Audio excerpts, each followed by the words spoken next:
What up?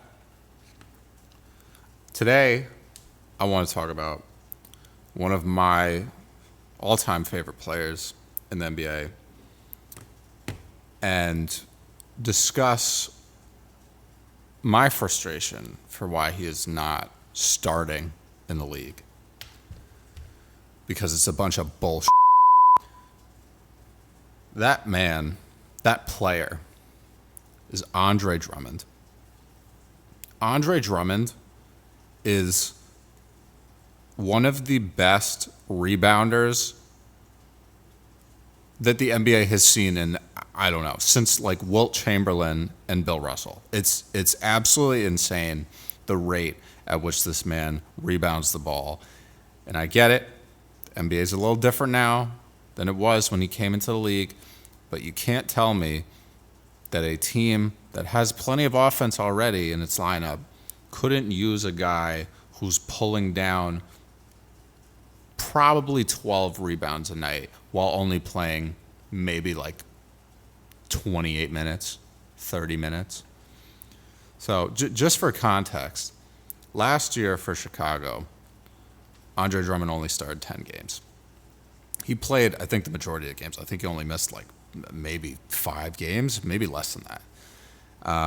And the one game that I remember vividly where he replaced Vucevic in the starting lineup, I think because Vucevic was injured, he had a 24-point, 25-rebound game.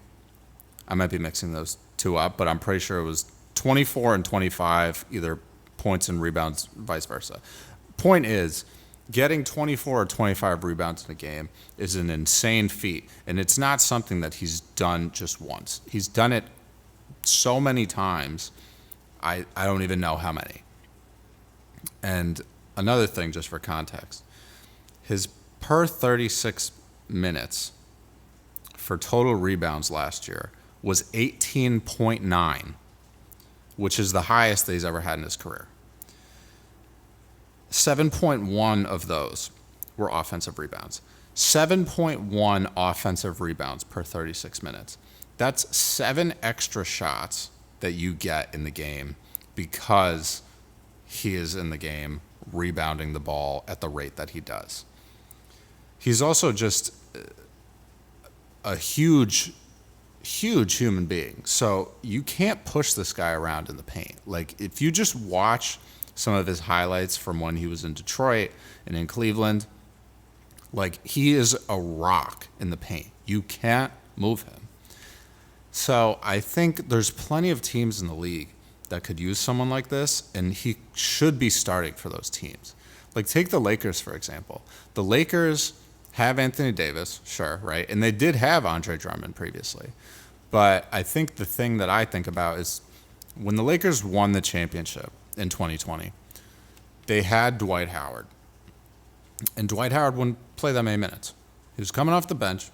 But when Dwight Howard was in the game, even with Anthony Davis, they were a very good duo to have in the front court because of the amount of defense that they provided.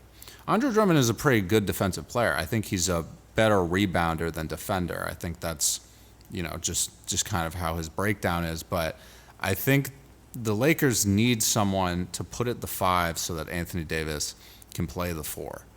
I think LeBron plays better when he's matched up with a smaller guy. So if you're playing LeBron at the 3 or you're playing LeBron at the point, you're probably going to have a better time with him on the court because he's going to be able to take more of an advantage of his matchup. But it's blasphemy to me that Andre Drummond is not starting. And it's not like he's like super old. I mean, he's 30 years old. He's, not getting any younger. I get it. But he's just, I don't understand. So many teams need rebounding. And even if you start him, you don't necessarily have to play him 36 minutes a night, right? But start him, come out the gate strong with him getting you a ton of boards, and you're just going to get more shots up. And that's going to set a better tone for the rest of the game and set a better tone for the rest of the team. Like look at how valuable DeAndre Jordan was to the Lob City Clippers. That guy was getting rebounds left and right he was just like a magnet for rebounds. And that's a very valuable piece. You know, you see how useful someone like that can be. So Drummond just signed with the Sixers on a 2-year deal. I mean, he's obviously going to come off the bench unless Joel Embiid is hurt. And then, you know, you'll have Andre Drummond starting. But I just think, like, people had this, like, I don't know. It was just very weird to me how quickly it was like, oh, yeah, Andre Drummond's not going to start anymore. And then he just became a bench player. And I don't get it, because it wasn't like he was performing poorly. Even when he was, like, kind of, you know, getting to that realm where you're like, okay, you know, he's been doing this for a long time, and maybe it's not working for teams, so let's try him in a different role. Let's take him off the bench. And, you know, I'm like, he's still able to get like 10, 12 rebounds. So yes, it's effective to bring him off the bench in some situations if you have a better starting center. But like in Chicago this year, he should have been starting. I don't know why the Bulls, out of everybody, like the team that was just abundantly mediocre, wasn't like, okay, yeah, why don't we change things up and like bring Vucevic off the bench and start Drummond? You know, and he had a great game. He had like basically a 25 and 25 game, and then as soon as Vucevic is healthy again, you're like, no, let's put him back on the bench. Like, what the are we doing? Like, that doesn't make any sense. So I just think he needs a good situation. He needs, you know, he needs a place where he can just, you know, be the player that he is, but I think he can be an effective starting player.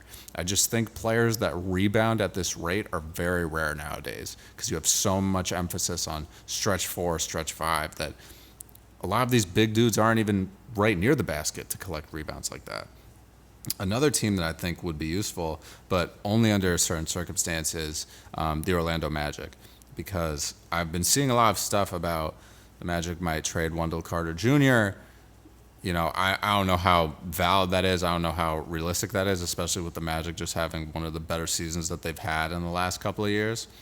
But if they did do that, I think slotting Andre Drummond in there honestly would be a very good fit. Andre Drummond on the Orlando Magic would be an amazing fit.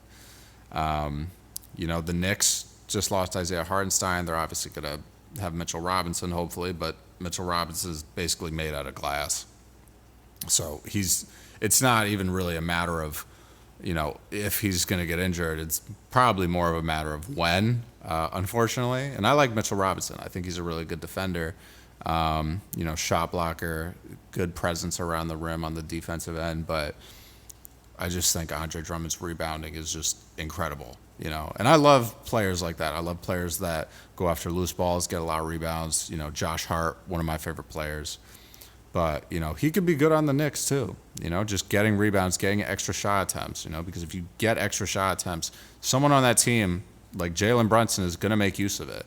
Or Drummond's going to make use of it because he's getting offensive rebounds right by the cup. So, you know, it has me a little jaded. I want Andre Drummond to do well, one of my favorite players.